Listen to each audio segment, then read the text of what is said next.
Clipless is a term coined in the 1980s when road racers went from the old steel toe clips and leather straps to a new system that allowed a cleat on the sole of the shoe to engage a spring-loaded binding system, attaching the shoe to the pedal.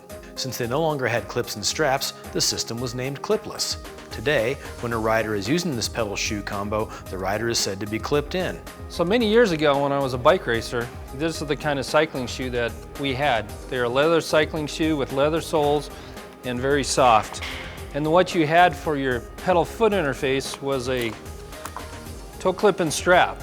And this would snap down in here, and then you would wrench down your toe straps. This was the fancy version of the time with two toe straps across the top.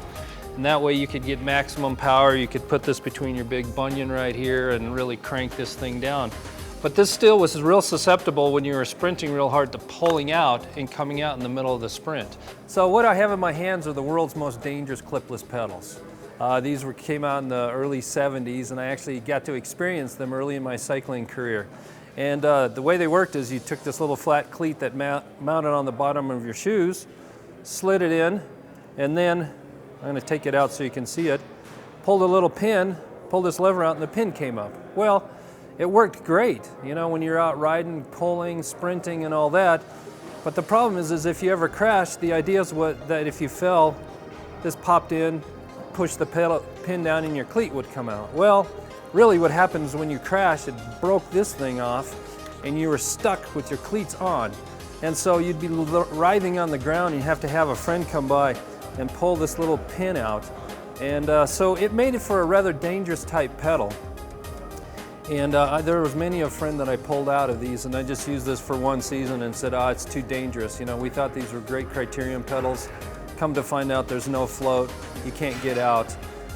But, you know, that was the technology of the day. The idea of using spring tension to maintain attachment to the pedals didn't come along until 1984, when Look introduced its first commercially viable design. Over the years, many designs have come along, most of which have also gone. Clipless pedals were really pretty interesting. They came out early in the 1980s, and I remember Bernard Hinault had the first set, Greg LeMond and Bernard Hinault. They were just fixed in, you stepped in like a cleat, and no float, no angulation. They worked great for people that had a nice smooth pedaling style, knees went straight up and down, but if you needed any kind of adjustment or float, these would ruin your knees. So clipless technology has really improved a lot over the last 10, 20 years. You have the ability to adjust the float, you can release easily, you can adjust that tension. We're in so much better of a place than we were. To learn more about the complete history of clipless pedals, visit the Bicycle Pedal History Museum at speedplay.com.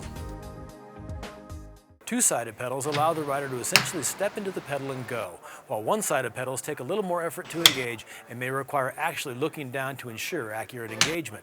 Ease of use is another personal preference and is important to your comfort and safety. You need